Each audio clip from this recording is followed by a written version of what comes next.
Revelation 11. And a reed like a measuring rod was given to me, and the messenger stood, saying, Rise and measure the Mishkan of Yahuah, and the altar, and those worshipping in it.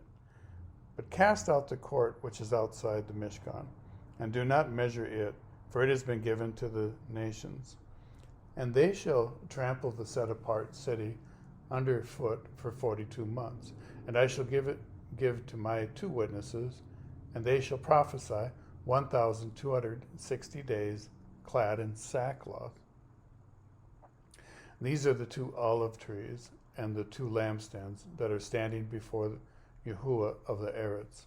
And if anyone wishes to harm them, fire comes out from their mouths and consumes their enemies. And if anyone wishes to harm them, he has to be killed in that way. These possess authority to shut the heaven, so that no rain falls in the days of their prophecy. And they possess authority over waters to turn them to blood, and to smite the Eretz with all plagues, as often as they wish. And when they have ended their witness, the beast coming up out of the pit of the deep shall fight against them, and overcome them, and kill them. And their dead bodies lie in the street of the great city, which ruachically, or spiritually, is called Sodom and Mitzrayim, or Egypt, where also our master was staked. And some of the peoples and tribes and tongues and nations see their dead bodies for 3.5 days, and not allow their dead bodies to be placed into tombs.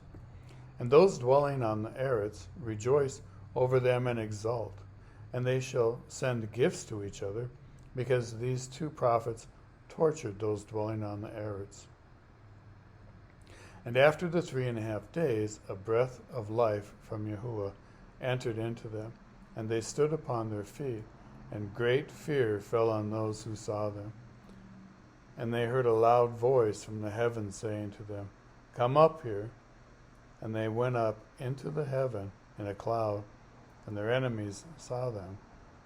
And in that hour there came to be a great earthquake, and 1/10 of the city fell, and in the earthquake 7,000 men were killed.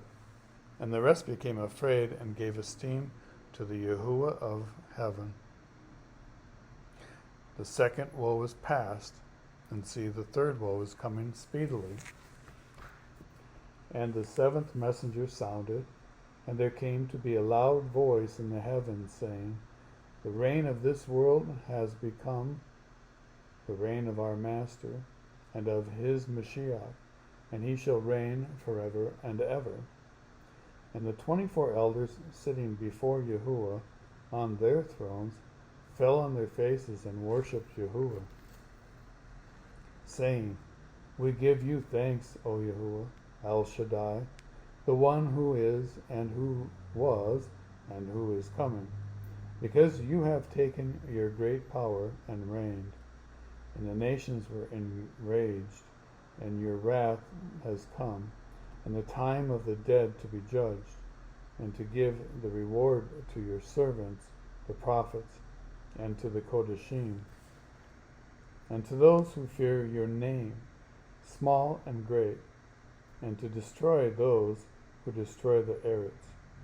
And the Mishkan of Yahuah was opened in the heaven, and the ark of the covenant was seen in his Mishkan. And there came to be lightnings, and voices, and thunders, and an earthquake, and great hail.